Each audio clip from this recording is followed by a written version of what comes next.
تبارك الذي بيده الملك وهو على كل شيء قدير الذي خلق الموت والحياة ليبلوكم أيكم أحسن عملا وهو العزيز الغفور الذي خلق 7 سماوات طباقا ما ترى في خلق الرحمن من تفاوت فارجع البصر هل ترى من فطور ثم ارجع البصر كرتين ينقلب إليك البصر خاسئا وهو حسير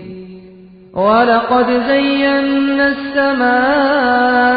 الدنيا بمصابيح وجعلناها رجوما للشياطين وأعتدنا لهم عذاب السعير وللذين كفروا بربهم عذاب جهنم وبئس المصير إذا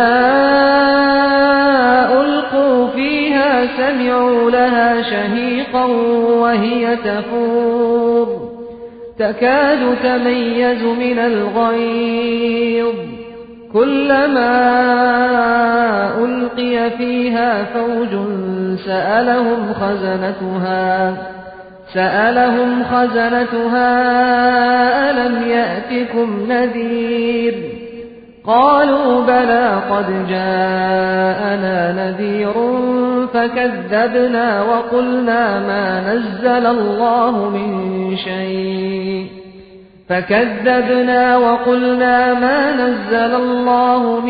شيء إن أنتم إلا في ضلال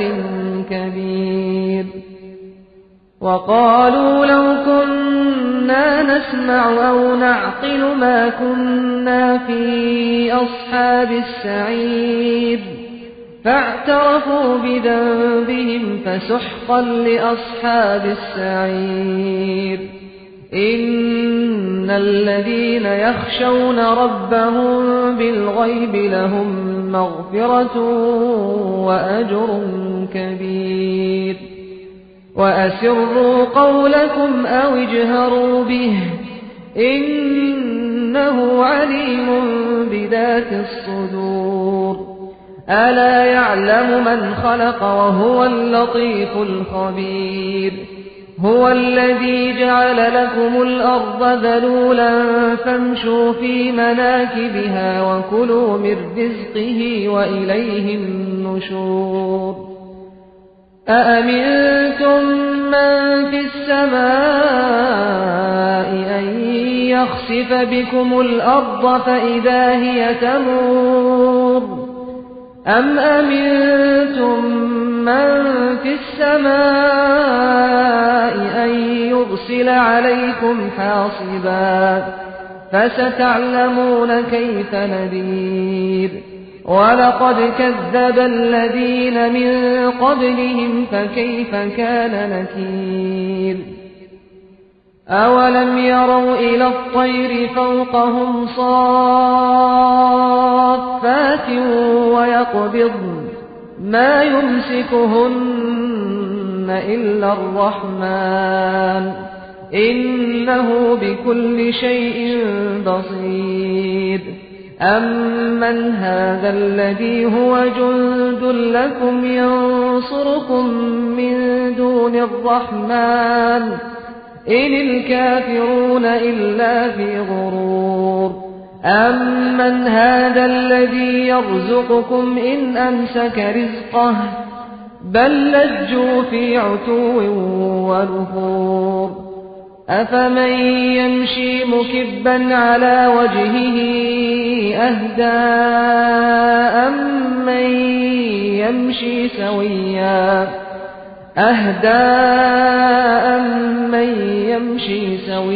على صراط مستقيم قل هو الذي أنشأكم وجعل لكم السمع والأبصار والأفئدة قليلا ما تشكرون قل هو الذي ذرأكم في الأرض وإليه تحشرون ويقولون متى هذا الوعد إن كنتم صادقين قل إنما العلم عند الله وإنما أنا نذير مبين فلما رأوه زلفة سيئت وجوه الذين كفروا وقيل هذا الذي كنتم به تدعون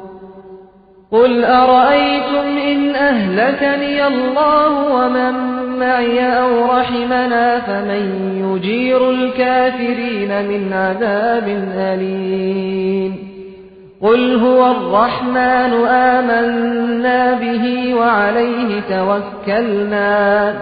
فستعلمون من هو في ضلال مبين قل أرأيتم إن أصبح ماؤكم غورا فمن يأتيكم بماء